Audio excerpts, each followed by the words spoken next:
Hello दोस्तों। तो हम लोग इस सेशन में स्टार्ट कर रहे हैं इलेक्ट्रोमैग्नेटिज्म। It means electrostatics. उसके बाद करंट इलेक्ट्रिसिटी हो जाने के बाद इलेक्ट्रोस्टैटिक्स में आपके पास दो chapter, electric field and charges, current electricity. उसके बाद हम लोग का जो नेक्स्ट ब्रांच आता है वो आता है इलेक्ट्रोमैग्नेटिज्म।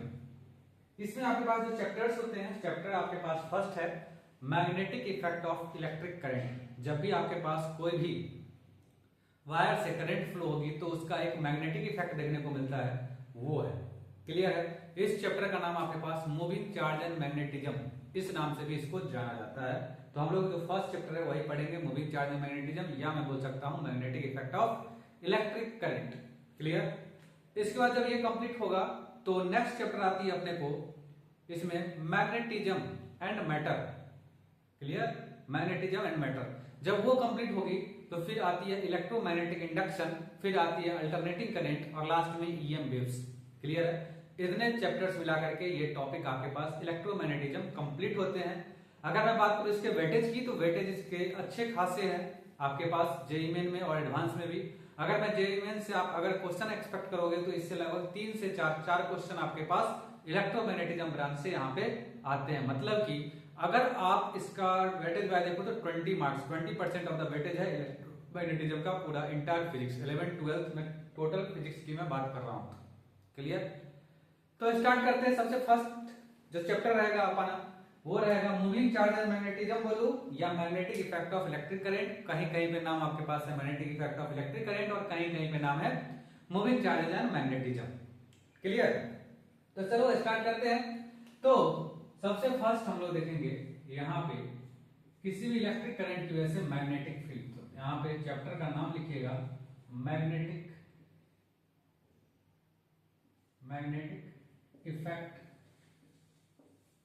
Of electric current. आराम से पढ़ेंगे, हर एक चीज को डायरेक्शन को क्लियर करते हुए यहाँ पे पढ़ना है, क्योंकि यहाँ पे इस चैप्टर में सबसे बड़ी प्रॉब्लम आती है डायरेक्शन को फाइंड आउट करने में। बच्चों को सबसे ज्यादा दिक्कत, ऑफलाइन क्लासेस की बात करूं तो सबसे ज्यादा दिक्कत, थ्योरी तो समझ लेते हैं, फॉर्मूले भी समझ लेते हैं, लेकिन जब डायरेक्शन निकालने की बारी आती है तो वहां पे भयंकर कंफ्यूज करते हैं।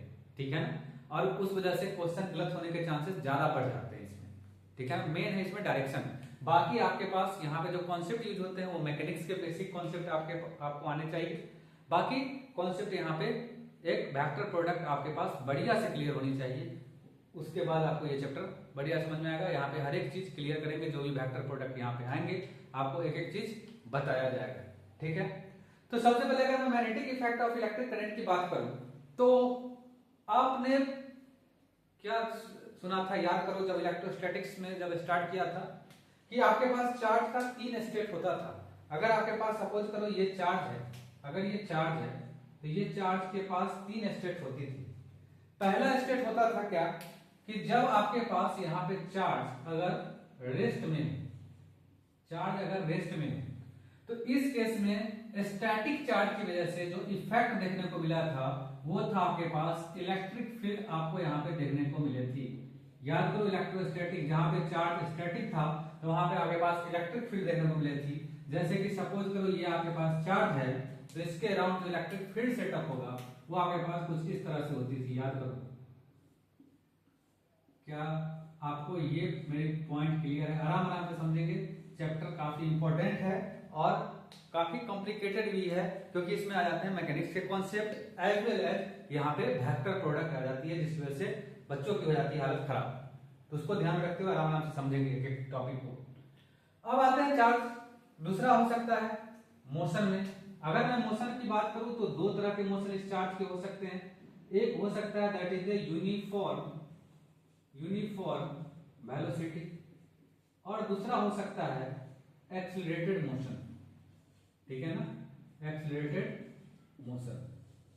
तो अगर आपके पास चार्ज यूनिफॉर्म स्पीड से मूव कर रहा है, कोई भी चार्ज अगर यूनिफॉर्म स्पीड से मूव करेगा तो उस केस में वो चार्ज 2 इफेक्ट को जनरेट करेगा। रेस्ट में क्या था, केवल इलेक्ट्रिक फील्ड था। जब यूनिफॉर्म वेलोसिटी से मूव करेगी तो चार्ज के पास 2 इफेक्ट आएंगे, एक आपके पास इलेक्ट्रिक फील्ड आएगा और दूसरा आपके पास मैग्नेटिक फील्ड आएगा। समझेंगे क्या होता है मैग्नेटिक फील्ड, कैसे दिखते हैं मैग्नेटिक फील्ड। हर एक कुछ यहाँ पे डिटेल से समझेंगे आगे। बस आप इतना समझो कि जब भी चार्ज मूव करेगी तो वहां पे दो तरह के आपके पास इफेक्ट देखने को मिलते हैं, इलेक्ट्रिक एंड मैग्नेटिक इफेक्ट। अगर वही चार्ज अगर एक्सीलरेटेड मोशन में मूव कर रहा हो तो यहाँ पे एक इफेक्ट और जुड़ जाता है, मतलब कि यहाँ पे बोल सकते हैं इलेक्ट्रिक फील्ड होगा डेवलप चार्ज की वजह से, मैग्नेटिक फील्ड भी होगा कांस्टेंट स्पीड की वजह से, और तीसरा ईएम वेव्स आपके पास यहाँ पे जनरेट हो जाते हैं। Clear? Electric field, magnetic field and EM waves. तो ये कहानी है चार्ज के आपके पास मोशन के दौरान।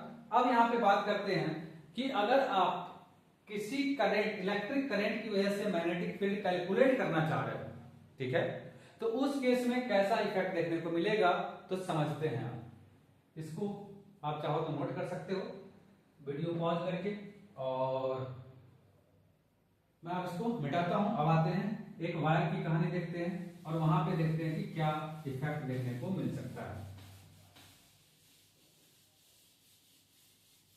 तो अगर मैं किसी कंडक्टिंग वायर की मैं बात करूं जहां पे इलेक्ट्रिसिटी का फ्लो हो रहा है, सपोज करो ये आपके पास वायर है और इसमें करंट आपके पास फ्लो हो रहा है, आई करंट फ्लो हो रहा है। क्लियर है? तो अगर आप इसका एनालिसिस किए होंगे करंट इलेक्ट्रिसिटी में कि इसमें जो आपके पास करंट का जो फ्लो होता था एक्चुअली में क्या था, फ्लो ऑफ चार्ज पार्टिकल। तो आपके पास एक्चुअली में क्या था, ये आपके पास जो वायर है ये एक तरह से कंडक्टर है। अगर मैं इसका डिटेल एनालिसिस करूं तो ये आपके पास एक कंडक्टर है और इस कंडक्टर के अंदर क्या हो रहा है कि एक पॉजिटिव चार्ज लगातार इधर से इधर मूव करते जा रहे हैं। पॉजिटिव चार्ज आपके पास इस तरह से आपके पास आगे की तरफ बढ़ रहे हैं और इसमें वेलोसिटी कैसा था, constant velocity, drift velocity. Clear है? तो यहां पे अगर आप ध्यान से देखो, अगर आप इस केस को ध्यान से देखो तो क्या यहाँ पे चार्ज कांस्टेंट वेलोसिटी से मूव कर रही है, और अभी आपने देखा है कि अगर कोई भी चार्ज कांस्टेंट वेलोसिटी से मूव करेगी तो उसमें इलेक्ट्रिक फील्ड जनरेट होगा as well as magnetic field generate होगा। क्लियर? तो यहाँ पे जब भी चार्ज मूव कर रही होगी तो ये चार्ज जब भी मूव करेगी तो अपने अराउंड एक इलेक्ट्रिक फील्ड डेवलप करेगी और उसी इलेक्ट्रिक फील्ड को हम लोग यहाँ पे पढ़ने वाले हैं। कैसे डेवलप करेगी, किस वे में डेवलप करेगी, ये सब हम लोग डिस्कशन करेंगे। आई होप ये आपको समझ में आई होगी। क्लियर? अब नेक्स्ट पॉइंट जो मुझे डिस्कशन करनी है वो ये है कि किसी भी वायर के अंदर जो मैग्नेटिक फील्ड आती है इसको सबसे पहले किसने देखा था। तो साइंटिस्ट का नाम था ऑस्टेट एक्सपेरिमेंट आपके पास आती है। तो ऑस्टेट एक्सपेरिमेंट कुछ भी नहीं था, उन्होंने क्या किया, एक वायर लिया, ठीक है, एक वायर लिया और एक वायर को एक बैटरी और स्विच के साथ कनेक्ट कर दिया। सिंपल इनका सेटअप था, ठीक है ना, कुछ भी ज्यादा कुछ इसमें नहीं था। क्लियर है? एक सिंपल सेटअप था। यहाँ पे उन्होंने बैटरी लगा दी वी वोल्टेज की और वायर ले लिया और इस तरह से कनेक्ट कर दिया और यहाँ पे उन्होंने एक मैग्नेटिक नीडल को रखा। यहाँ पे उन्होंने क्या किया, एक मैग्नेटिक नीडल को रखा इस तरह से। क्लियर? अब सिंपल है, जैसे उन्होंने स्विच को क्लोज किया, मैग्नेटिक नीडल अभी नॉर्थ साउथ डायरेक्शन में था और जैसे उन्होंने स्विच को क्लोज किया, क्लोज करते ही क्या होगा, यहां से आई करंट फ्लो हुआ। सिंपल है, बैटरी क्लोज करोगे तो आपके पास सर्किट क्लोज है, आई करंट फ्लो होगा और जैसे ही करंट फ्लो हुआ तो ये जो आपके पास मैग्नेटिक नीडल्स था वो डिफ्लेक्ट हो गए। क्लियर है? मतलब कि करंट फ्लो हुआ तो यहां पे जो मैग्नेटिक नीडल है, magnetic needle gets deflect. Clear? और जैसे ही मैग्नेटिक नीडल डिफ्लेक्ट हुई, इट मींस समझो मैग्नेटिक नीडल को एक मैग्नेटिक फील्ड ही मोड़ सकता है, एक मैग्नेटिक फील्ड ही उस पर फोर्स लगा सकता है जिसकी वजह से वो हो सकता है कि वो रोटेट कर जाए। क्लियर है? तो सिंपल है, अगर ये डिफ्लेक्ट किया है, अगर ये डिफ्लेक्ट किया है तो यहाँ पे कुछ ना कुछ मैग्नेटिक फोर्स, यहाँ पे कुछ ना कुछ मैग्नेटिक फोर्स देखने को मिला होगा। मतलब कि जिस जगह पे इसने डिफ्लेक्ट किया वहां पे एक मैग्नेटिक फोर्स देखने को मिला और जब मैग्नेटिक फोर्स देखने को मिलेगा तो वहां पे मैग्नेटिक फील्ड भी देखने को मिलेगी। जैसे इलेक्ट्रिक फील्ड के अंदर इलेक्ट्रिक फोर्स लगती थी, वैसे ही अगर मैग्नेटिक फोर्स लग रही है तो मैग्नेटिक फील्ड यहाँ पे सेटअप हो चुका है। तो ऑस्टेट का एक्सपेरिमेंट यही था, उन्होंने ये प्रूव कर दिया एक्सपेरिमेंटली कि जब भी चार्ज मूव करेगी तो वो क्या करेगी, एक मैग्नेटिक फील्ड सेटअप करेगी। क्लियर है? मतलब इन्होंने पहले साइंटिस्ट थे जिन्होंने मैग्नेट और इलेक्ट्रिसिटी दोनों को कंबाइन किया। पहले ये माना जाता था कि मैग्नेटिज्म अलग चीज है और इलेक्ट्रिक अलग चीज है, इलेक्ट्रिक अलग चीज है। और इन्होंने फर्स्ट जो एक्सपेरिमेंट करा इसमें इन्होंने ये बता दिया कि कहीं ना कहीं इलेक्ट्रिक फील्ड मैग्नेटिज्म के साथ लिंक है। मतलब कि जब भी इलेक्ट्रिक फील्ड यहाँ पे देखने को मिलेगी, मतलब जब भी इलेक्ट्रिक चार्ज यहाँ पे फ्लो कर रही है, तो इस केस में मैग्नेटिक फील्ड डेवलप कर रही है। मतलब कि वो जो फ्लो है, वो जो करंट है, एक मैग्नेटिक फील्ड को डेवलप कर रही है। क्लियर? अब इससे आगे की कहानी देखते हैं कि इन्होंने बस एक्सपेरिमेंट किया, इन्होंने ये नहीं बताया कि कितना मैग्नेटिक फील्ड डेवलप होगा, किस डायरेक्शन में डेवलप होगा, ये सब के बारे में कोई भी जानकारी नहीं दिया। बस इन्होंने ये एक्सपेरिमेंट से ये प्रूव कर दिया कि electric field that is the electric current magnetism को जनरेट कर सकती है। क्लियर? तो अब आते हैं कि अगर आपके पास करंट कैरिंग वायर है, अभी देखा कि अगर वायर में करंट फ्लो हो रही है तो एक मैग्नेटिक फील्ड डेवलप यहाँ पे हो रहा है, तो फिर इसको कैसे निकाले, डायरेक्शन क्या होगा, किस तरह से मैग्नेटिक फील्ड यहाँ पे होगी और किस तरह से हम लोग उसका मैग्नीट्यूड कैलकुलेट करेंगे, उसकी वैल्यू कैलकुलेट करेंगे, direction as well as value. तो चलो यहाँ पे समझते हैं। तो आपके पास यहाँ पे इस प्रॉब्लम को सॉल्व करने के लिए दो साइंटिस्ट आए। फर्स्ट थे बायोट सवार्ट, दो साइंटिस्ट मिलकर ये काम किया था, तो बायोट सवार्ट। और इन्होंने जो एक्सपेरिमेंटली लॉ दिया उसी का नाम दिया गया बायोट सवार्ट लॉ। तो इस लॉ के जरिए, इनके लॉ के जरिए हम लोग मैग्नेटिक फील्ड कैलकुलेट कर सकते हैं, magnitude as well as direction दोनों यहाँ पे कैलकुलेट किया जा सकता है। और दूसरे साइंटिस्ट थे जो इनके जो मेथड है उसको सिंप्लीफाई करने का काम किया, वो थे एम्पियर्स। और उन्होंने एम्पियर्स सर्कुटल लॉ आपको दिया, या इसको बोला जाता है एम्पियर्स लॉ। एम्पियर्स लॉ बोलो या एम्पियर सर्कुटल लॉ बोलो, कोई दिक्कत नहीं है। क्लियर? तो दो साइंटिस्ट का नाम यहाँ पे आता है, Biot Savart law and Ampere's law, जिन्होंने किसी करंट कैरिंग वायर की वजह से एक मैग्नेटिक फील्ड इन्होंने कैलकुलेट करके बताया। एक एक्सपेरिमेंटली उन्होंने उसकी मैग्नीट्यूड फाइंड आउट कर ली, मैग्नीट्यूड का फॉर्मूला। तो सबसे फर्स्ट आते हैं हम लोग बायोट सवार्ट लॉ के। ये बायोट सवार्ट लॉ क्या बोलता है, इन्होंने एक्सपेरिमेंटली क्या प्रूव किया, इसके बारे में डिस्कशन करते हैं। क्लियर? सपोज करो कि तुम्हारे पास एक करंट कैरिंग वायर है। मैंने एक करंट कैरिंग वायर ऐसे ले लिया। क्लियर है? करंट कैरिंग वायर ऐसे मैंने इस तरीके से ले लिया। क्लियर? अब करंट कैरिंग वायर है, इसके अंदर करंट फ्लो हो रहा है, तो इस करंट की वजह से, ये करंट कैरिंग जो वायर है इसमें अगर आई करंट फ्लो हो रहा है, तो इस आई की वजह से उन्होंने बोला कि बताओ, मुझे तो यही पता करनी थी ना कि ये करंट फ्लो है इतना, तो पता हो गया था कि मैग्नेटिक फील्ड जनरेट हो रहा है, स्टेट एक्सपेरिमेंट। लेकिन मुझे ये नहीं पता था कि जो करंट ये जो फ्लो हो रही है किसी पार्टिकुलर डिस्टेंस पे कितना मैग्नेटिक फील्ड यहाँ पे जनरेट होगा। तो इन्होंने सपोज करो कि इस वायर से, सबसे पहले इस वायर से कुछ डिस्टेंस, सर्टेन डिस्टेंस यहाँ पे r डिस्टेंस पे, ये आपके पास r वेक्टर r डिस्टेंस पे पॉइंट P है, इस P पॉइंट पे मुझे मैग्नेटिक फील्ड को कैलकुलेट करनी है। क्लियर? क्लियर है? अब समझते हैं। तो यहाँ पे इन्होंने ये बोला कि हम पूरे वायर की वजह से तो फॉर्मूला नहीं दे सकता, लेकिन एक छोटे से एलिमेंट आप अगर ले लो, छोटा सा एलिमेंट अगर आप इस वायर के अंदर ले लो, तो इन्होंने छोटा सा एलिमेंट, सपोज करो ये एलिमेंट छोटा सा, क्लियर है? ये छोटे से एलिमेंट की लंबाई इन्होंने बोला कि it is the length of A small element, इसको इन्होंने बोला dl।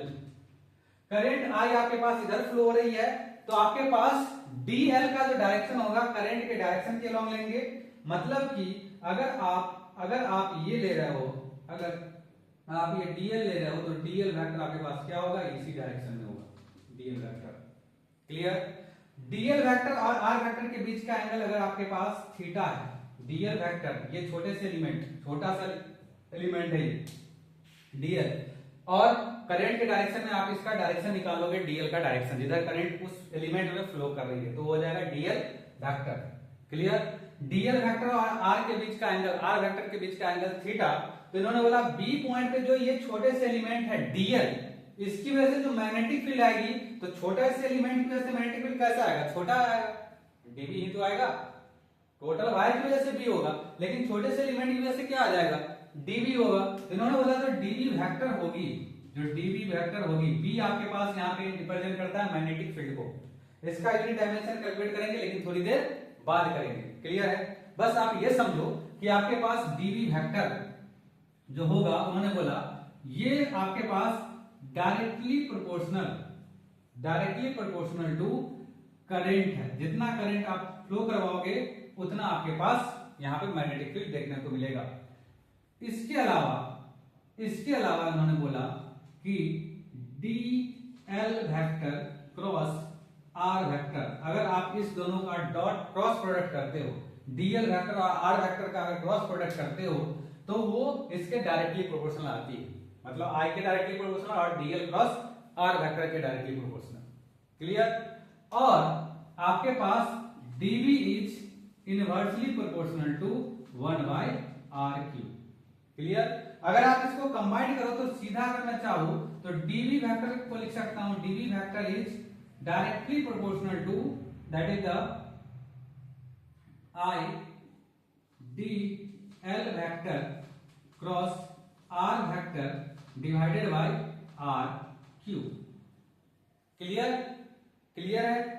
अब यहां पे नेक्स्ट पॉइंट, जब आप एक प्रोपोर्शनलिटी के साइन को हटाओगे तो आपको एक कांस्टेंट देना पड़ेगा। तो यहाँ पे डीबी वेक्टर जो आपके पास आएगी वो आएगी इक्वल टू, लिखेंगे तो एक constant K I D L vector cross R vector divided by r³। Clear? अब यहाँ पे जो k की वैल्यू है, इन्होंने k की वैल्यू एक्सपेरिमेंटली फाइंड आउट किया।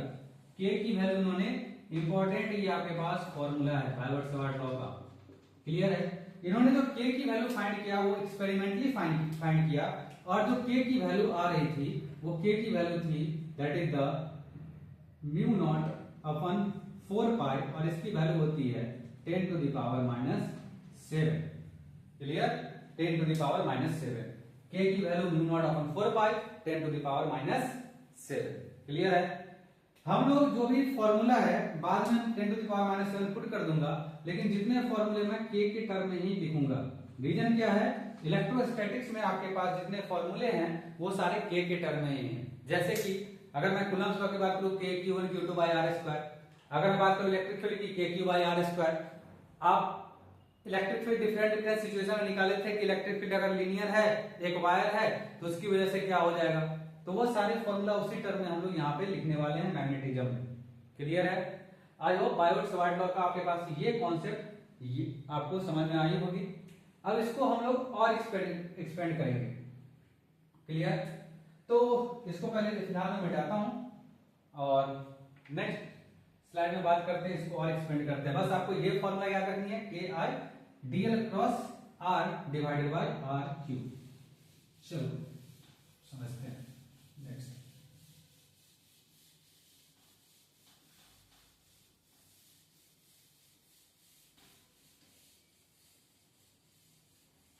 अगला कॉन्सेप्ट इंपॉर्टेंट, सबसे फर्स्ट, आपने अभी देखा कि आपके पास कोई करंट कैरिंग वायर है, तो उसकी वजह से जो मैग्नेटिक फील्ड आता था डीबी, स्मॉल एलिमेंट की वजह से मैग्नेटिक फील्ड डीबी, वो क्या आ रही थी, that is the K I D L vector cross R vector divided by r³।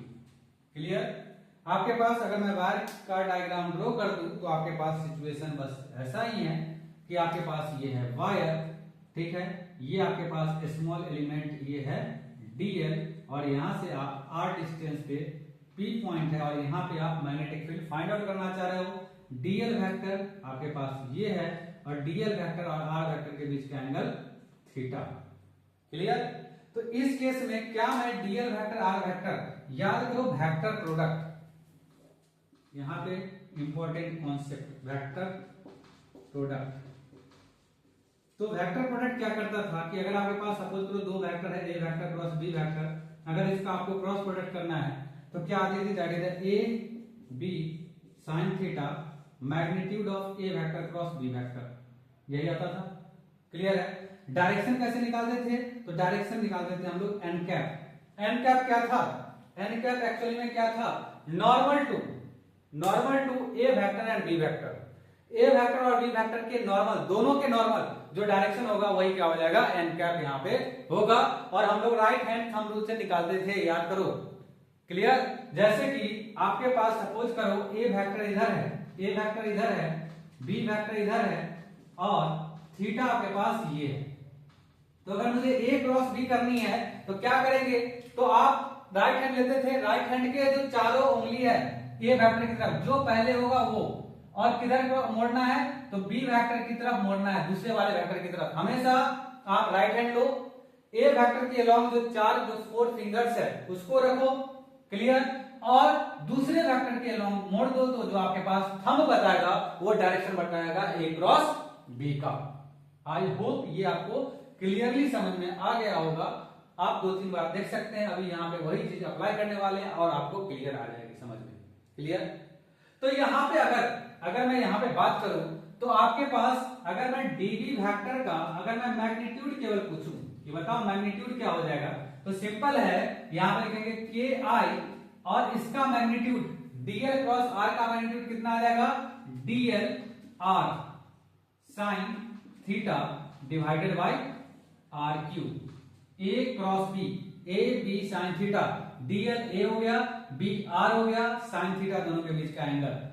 Clear, समझ में आया, क्लियर है। अगला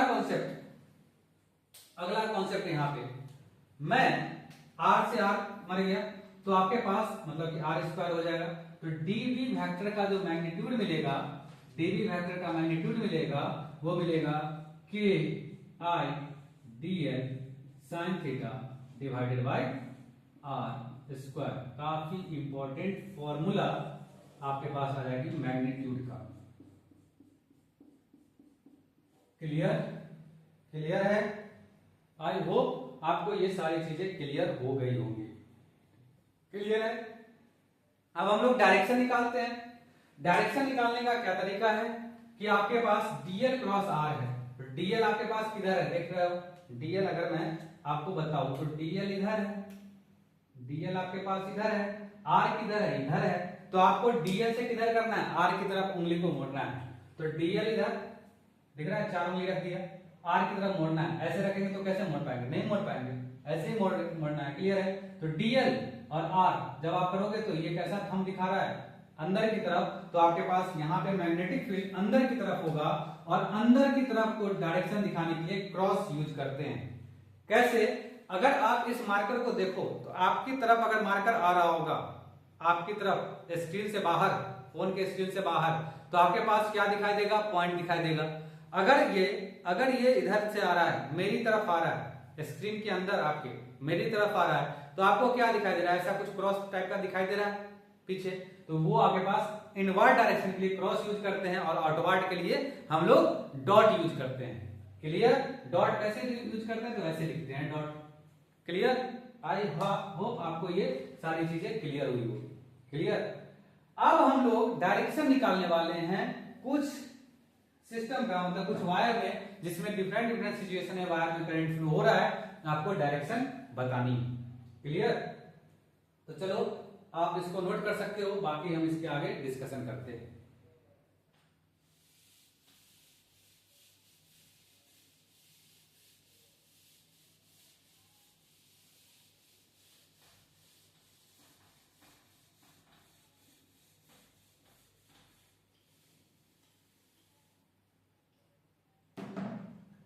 चलो अगला कॉन्सेप्ट,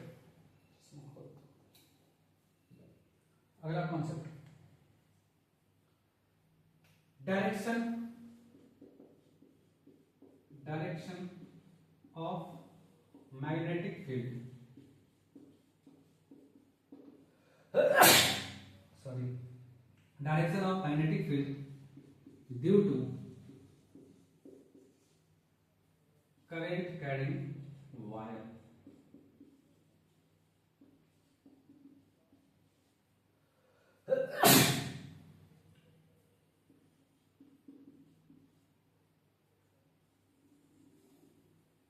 क्लियर।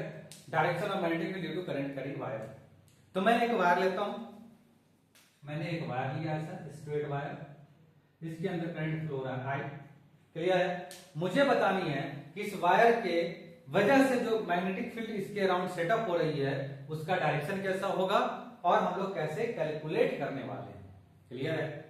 जैसे एग्जांपल के तौर पे, जो ऐसे मैं एग्जांपल के तौर पे सपोज करो मैंने एक वायर लिया, क्लियर है, मैंने एक ये वायर लिया, इसके अंदर सपोज करो करंट, बिल्कुल सिचुएशन वही है, करंट आपके पास ऊपर की तरफ इसमें फ्लो हो रहा है, तो इसके अराउंड जो मैग्नेटिक फील्ड सेटअप होगा वो ऐसे होगा, क्लियर। मतलब कि अगर मैं बात करूं तो आपको ये दिख रहा होगा, एक रिंग की तरह आपके पास दिखेगा मैग्नेटिक फील्ड, तो ये वायर है और आपके पास इस वायर में जो मैग्नेटिक फील्ड सेटअप होगी कुछ ऐसा होगा, ये जो रिंग आपको दिख रहा है, क्लियर है, ये रिंग की तरह आपके पास सेटअप होगा। ये हो सकता है क्लॉकवाइज हो, एंटी क्लॉकवाइज हो, इट मींस आप अगर ध्यान से देखो तो वायर है, बीच में आपके पास ये वायर गया हुआ है, मेरे हाथ को आप वायर समझो, ये वायर गया हुआ है, तो आपके पास जो इस वायर की वजह से जो मैग्नेटिक फील्ड होगा इसके राउंड रहेगा, या आपके पास ऐसे हो सकता है या आपके पास ऐसे हो सकता है, एंटी क्लॉकवाइज या आपके पास क्लॉकवाइज डायरेक्शन, क्लियर, क्लॉकवाइज हो सकती है या एंटी क्लॉकवाइज यहाँ पे आपको देखने को मिल सकती है। तो यहाँ पे जो आपके पास अगर मैग्नेटिक फील्ड निकालोगे कि r डिस्टेंस पे बताओ मैग्नेटिक फील्ड कैसा होगा, तो अगर मैं मैग्नेटिक फील्ड के बारे में बताऊं तो मैग्नेटिक फील्ड आपके पास इस तरह से देखने को मिलेगा, एक रिंग की तरह यहाँ पे देखने को मिलेगा, वायर में डिफरेंट डिफरेंट डिस्टेंस पे डिफरेंट डिफरेंट यहाँ पे रेडियस की रिंग के फॉर्म में आपके पास मैग्नेटिक फील्ड देखने को यहाँ पे मिल रहा होगा, क्लियर है, क्लियर। तो ये आपके पास मैग्नेटिक फील्ड है, ये आपके पास मैग्नेटिक फील्ड है r1 डिस्टेंस पे, ये वाली मैग्नेटिक फील्ड है r2 डिस्टेंस पे, ये वाली मैग्नेटिक फील्ड है r3 डिस्टेंस पे। हर एक डिस्टेंस पे आपके पास इस तरह के जो आपके कॉन्सेंट्रिक लूप देखने को मिलेंगे, मतलब एक सर्किल इधर, फिर एक सर्किल, फिर उसके बाहर एक सर्किल, फिर तीसरे सर्किल, इस तरह से आपके पास एक वायर में करंट, वायर में फ्लोइंग करंट की वजह से मैग्नेटिक फील्ड देखने को मिलते हैं, क्लियर है। अगर यहाँ पे बोलूं कि अगर आपको इसको स्पष्ट बतानी है, अगर आपको स्पष्ट बतानी है कि आप क्लॉकवाइज होगा या एंटी क्लॉकवाइज होगा, तो इस केस में हम लोग अप्लाई करते हैं यहाँ पे right hand thumb rule, same situation करते हैं, क्लियर है।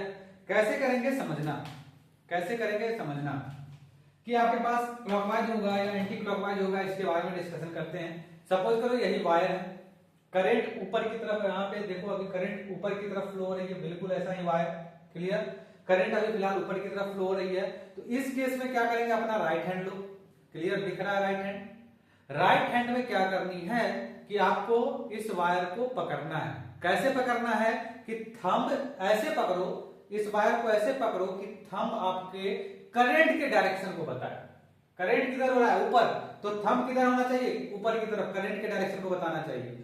और जब ये आप उंगली को कर्ल करोगे, जो चारों 4 फिंगर्स है आपके पास, उसको जब कर्ल करोगे, जिस डायरेक्शन में कर्ल होगा वही डायरेक्शन क्या हो जाएगा, मैग्नेटिक फील्ड का डायरेक्शन होगा। अभी बताया था ना, डायरेक्शन आपके पास कैसे होते हैं, मैग्नेटिक फील्ड सर्कुलर रूप में होते हैं, क्लॉकवाइज होते हैं, नहीं तो एंटी क्लॉकवाइज होते हैं। अब ये क्लॉकवाइज है या एंटी क्लॉकवाइज है, कोई डिसाइड करेगा, दैट इज द, ये अपना उंगली कर्ल, हमेशा करंट को डायरेक्ट, अंगूठा को करंट के लॉन्ग सेटअप करनी है और उंगली को कर्ल करनी है, तो डायरेक्शन क्या हो जाएगा, ये डायरेक्शन, ये डायरेक्शन को क्या बोलेंगे, anti clockwise direction. It means अगर यहाँ पे अगर मैं बात करूं कि मेरे हाथ में करंट है और इस मेरे उंगली की तरफ फ्लो हो रही है, तो यहाँ पे जो फील्ड सेटअप होगा ये रिंग की तरफ फील्ड सेटअप होगा और डायरेक्शन किधर होगी, इस तरह से फ्लो कर रही होगी एंटी क्लॉकवाइज डायरेक्शन में। आई होप आपको ये सारी चीजें क्लियर हो गई होगी, क्लियर। तो यहाँ पे जब मैं करंट की मैं बात करूं तो यहाँ पे जो करंट फ्लो हो रहा होगा, मतलब कि मैग्नेटिक फील्ड, उसका डायरेक्शन क्या होगा, तो इस तरह से आपके पास देखने को मिल रहे होंगे, क्लियर। अगर आप इसी को टॉप व्यू से देखो, टॉप व्यू से मतलब ये आपके पास मैग्नेटिक फील्ड जो आपने सेटअप किया है सर्कुलर शेप का, वो अगर टॉप से ऊपर से देखेंगे तो क्या दिखाई दे रहा है, एक सर्किल दिखाई दे रहा है, यही तो दिखाई दे रहा है, शायद आपको दिख रहा होगा, कैसा दिखाई दे रहा है, एक सर्किल दिखाई दे रहा है, क्लियर। और इसमें करंट मुझे ऊपर से कैसा दिखाई दे रहा है, करंट कैसा फ्लो हो रहा था, तो करंट ऐसे फ्लो हो रहा था, तो ऊपर मुझे क्या दिखाई देगा, पॉइंट दिखाई देगा, करंट वायर का तो पॉइंट ही दिखाई देगा ना। तो अगर मैं इसको सेटअप करूं टॉप व्यू से देखूं तो मुझे एक पॉइंट बीच में दिखेगा और इसके चारों तरफ एक सर्किल दिखेगा, जो कि सर्किल मैग्नेटिक फील्ड का होगा और जो पॉइंट होगा वो करंट का डायरेक्शन बता रहा होगा। ये पॉइंट अपने को करंट का डायरेक्शन और ये सर्किल आपके पास मैग्नेटिक फील्ड का डायरेक्शन।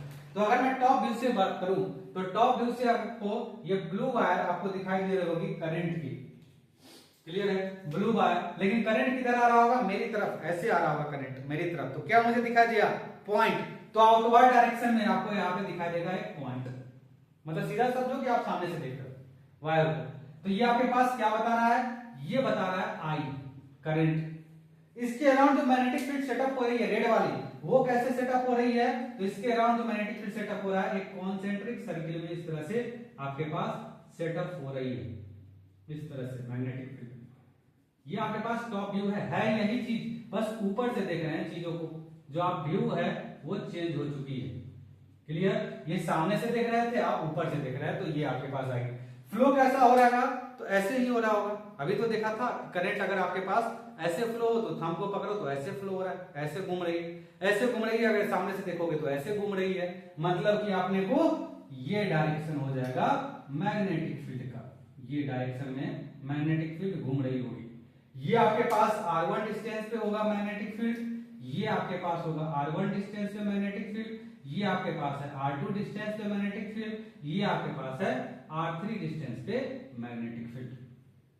क्लियर, अगर पूछा जाएगा बताओ कि मैग्नेटिक फील्ड का डायरेक्शन क्या है, किसी भी पॉइंट पे पूछा, सपोज करो मुझे पूछा यहाँ पे मैग्नेटिक फील्ड का डायरेक्शन किधर, तो हम लोग क्या करेंगे, कुछ नहीं, सिंपल, आप ये जो कर्व है इस पे टेंजेंट खींच दो, तो टेंजेंट आपके पास क्या यही होगा, तो ये आपके पास बी वेक्टर का डायरेक्शन हो जाएगा। अगर मुझे पूछा कि बताओ यहाँ पे मैग्नेटिक फील्ड कितना, तो मैग्नेटिक फील्ड हम लोग r डिस्टेंस से मैग्नेटिक फील्ड का मैग्नीट्यूड निकाल लेंगे, बायोट-सावर्त लॉ, dv का मैग्नीट्यूड, और डायरेक्शन पूछेगा तो यहाँ पे आप टेंजेंट खींच दो। क्लियर, यहाँ पे पूछा तो यहाँ पे आप टेंजेंट खींच दो तो बता देगा बी का डायरेक्शन। किसी भी पॉइंट पे अगर डायरेक्शन पूछा मैग्नेटिक फील्ड का डायरेक्शन क्या होगा, उस पॉइंट पे आपको टेंजेंट खींच देनी है और आपके पास डायरेक्शन मिल जाएगा मैग्नेटिक फील्ड का।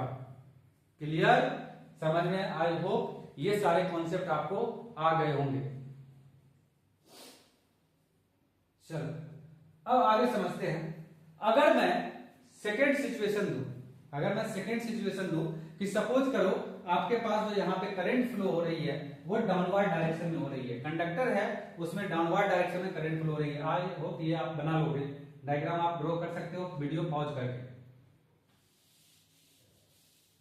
अब हम लोग नेक्स्ट बात कर रहे हैं कि अगर करंट डाउनवर्ड डायरेक्शन में फ्लो करे तो उस केस में कैसे निकालेंगे मैग्नेटिक फील्ड। क्लियर है, किस तरह का मैग्नेटिक फील्ड होगा इसके बारे में हम लोग अब डिस्कशन करते हैं। आई होप कुछ लोग निकाल भी रहे होंगे, निकाल सकते हो आप लोग, जिनको आ रहा है निकालो आराम से, बैठ करके रिवीजन चल रही है, तुरंत आप निकालो डाउनवर्ड डायरेक्शन के लिए कैसा होगा मैग्नेटिक फील्ड, कैसा होगा, और यहाँ पे टॉप व्यू उसका कैसा होगा। ठीक है, तो वीडियो पॉज करके निकालो आप लोग, तब मैं यहाँ पे आपको बता रहा हूँ, एक्सप्लेन करता हूँ।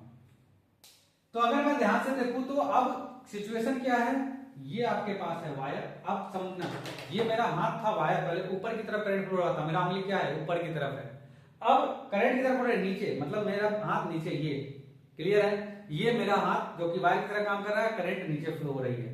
तो इसकी वजह से मैग्नेटिक फील्ड कैसा होगा, तो सिंपल है, हम लोग क्या करेंगे, तो सिचुएशन अभी कैसा है, तो आपके पास करंट की तरफ हो रही है, नीचे की तरफ फ्लो हो रही है, तो वायर को नीचे की तरफ ऐसे पकड़ो, अंगूठा को नीचे की तरफ होनी चाहिए, राइट हैंड होनी चाहिए, लेफ्ट मत निकाल लेना नहीं तो गलती हो जाएगी। तो आपके पास अंगूठा नीचे की तरफ होनी चाहिए और ये उंगली को कर्ल करो, तो कैसा डायरेक्शन आ रहा है आप खुद ही देखो कैसा आ रहा है, तो इस तरीके से आ रहा है, क्लॉकवाइज डायरेक्शन में दिख रहा है, क्लॉकवाइज डायरेक्शन में। क्लियर, मतलब यहाँ पे जो मैग्नेटिक फील्ड सेटअप होगी इस वायर की वजह से वो कैसा हो जाएगा, तो ये होगा अपने को क्लॉकवाइज डायरेक्शन में। मतलब कि कैसा डायरेक्शन, तो अगर मैं इसको ड्रॉ करूं तो आपके पास कॉन्सेंट्रिक रहेगी, कॉन्सेंट्रिक सर्किल तो रहेगी लेकिन डायरेक्शन क्या हो जाएगा, क्लॉकवाइज डायरेक्शन होगा, concentric circle and clockwise direction. मतलब कि अब जो यहाँ पे मैग्नेटिक फील्ड आएगा वो कैसा आ रहा है, इस तरीके से, मतलब नीचे इस तरीके से ऐसे घूम रही है, इस तरह से घूम रही है। क्लियर है, मतलब कि डायरेक्शन आपके पास यहां से आ रहा है ऐसे, क्लियर, ऐसे।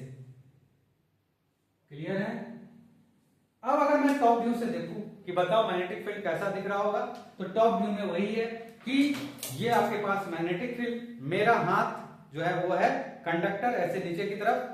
क्लियर है, तो मैं अगर देखूंगा तो मुझे क्या दिखाई देगा, इनवर्ड डायरेक्शन में जाता हुआ, और इनवर्ड डायरेक्शन के लिए क्या बताया हूं, क्रॉस प्रोडक्ट, सॉरी क्रॉस से सिंबल करते हैं, डॉट एंड क्रॉस। तो हमें करंट कैसा दिखेगा, एक क्रॉस की तरह दिखाई देगा सेंटर में, इसके सेंटर में करंट कैसा दिखाई देगा, क्रॉस। क्लियर है? क्योंकि करंट क्या, मैं ऊपर से देखूंगा तो मुझे करंट नीचे की तरफ, पॉइंट जो है नीचे की तरफ दिखाई देगा, तो एरो का पिछला हिस्सा दिखाई देगा जो मुझे क्रॉस दिखाई देगा इनवर्ड डायरेक्शन में। क्लियर है? तो यहाँ पे जो आपके पास करंट देखने को मिलेंगे वो करंट कैसा देखने को मिलेगा, तो आपके पास यहाँ पे क्रॉस देखने को मिलेंगे टॉप व्यू से। ये आपके पास टॉप व्यू है। क्लियर? क्लियर है? अगर मैं बात करूं नेक्स्ट पॉइंट कि अगर मैं यहां पे ड्रॉ करूं मैग्नेटिक फील्ड को, तो मैग्नेटिक फील्ड ऑब्वियसली इस तरह से आएंगे, कॉन्सेंट्रिक सर्किल में आएंगे, टॉप व्यू से आपके पास सर्किल दिखाई देगा।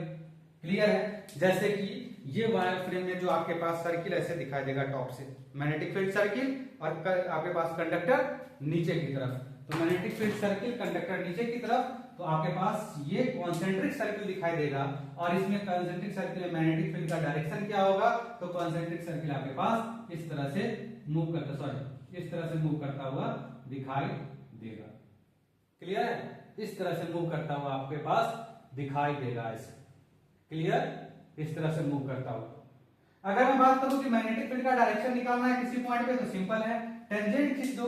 मैग्नेटिक फील्ड का डायरेक्शन अगर कैलकुलेट करनी है तो आपको क्या करना पड़ेगा, तो टेंजेंट खींचना पड़ेगा। तो हम लोग यहाँ पे अगर मुझे इस पॉइंट पे निकालनी है तो टेंजेंट कैसे हो रही है फ्लो यहाँ पे, तो मैग्नेटिक फील्ड ऐसे घूम रही है, तो यहाँ पे टेंजेंट खींच दो, ये हो गया।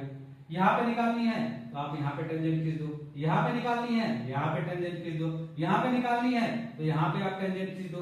हमेशा जो टेंजेंट खींचोगे डायरेक्शन ऑफ फील्ड के अलोंग, फील्ड है आपके पास क्लॉकवाइज है तो क्लॉकवाइज को ही ध्यान रखते हुए आप टेंजेंट खींचोगे, उल्टा मत खींच देना। क्लियर? तो ये आपके पास मिल जाएगी, that is the top view. I hope by your Savart law के आपके सारे कॉन्सेप्ट क्लियर हो गए होंगे। पहला कॉन्सेप्ट था कि मैग्नीट्यूड कैसे निकालेंगे, तो आपके पास था DV vector equals to K I dl cross are divided by r cube. जब मैग्नीट्यूड की मैं बात करूं तो आ जाता था K I dl sine theta divided by r square. अगर मैं बात करूं डायरेक्शन कैसे निकालते थे, तो direction right hand thumb rule के लिए। और अगर मैं बात करूं किसी करंट कैरिंग वायर में डायरेक्शन कैसे निकालेंगे, मैग्नेटिक फील्ड कैसा होगा, तो मैग्नेटिक फील्ड एक सर्कुलर लूप में होगा, क्लोज लूप फॉर्म करेगा। सर्कुलर लूप में डिफरेंट रेडियस का सिमेट्रिकल सर्किल यहाँ पे देखने को मिलेगा। कैसे निकालेंगे, सर्किल में आपके पास किस डायरेक्शन में मैग्नेटिक फील्ड होगी, तो क्लॉकवाइज हो सकती है, एंटी क्लॉकवाइज हो सकती है। कैसे निकालेंगे, तो राइट हैंड थंब रूल, आपको करंट के डायरेक्शन में थंब को रखनी है, फिंगर को कर्ल करनी है, फिंगर आपके पास जैसे कर्ल होगा उस डायरेक्शन में यहाँ पे लूप का फॉर्मेशन हो रहा होगा। क्लियर है? अगर मुझे किसी पॉइंट पे मैग्नेटिक फील्ड पूछा तो क्या कर देंगे, वहां पे टेंजेंट ड्रॉ कर दोगे, आपके पास मैग्नेटिक फील्ड यहाँ पे आ जाएगी। आई होप आपको यहां तक की सारी बातें क्लियर हुई होगी। इसके आगे का डिस्कशन अगले वीडियो लेक्चर में करेंगे, जिसमें हम लोग किसी current carrying, finite current carrying wire की वजह से मैग्नेटिक फील्ड कैलकुलेट करने वाले हैं, उसका डेरिवेशन करेंगे, फिर उसके कई सारे क्वेश्चंस करने वाले हैं, और जो कि जेईई मेन और एडवांस में आपके पास पूछे जाते हैं।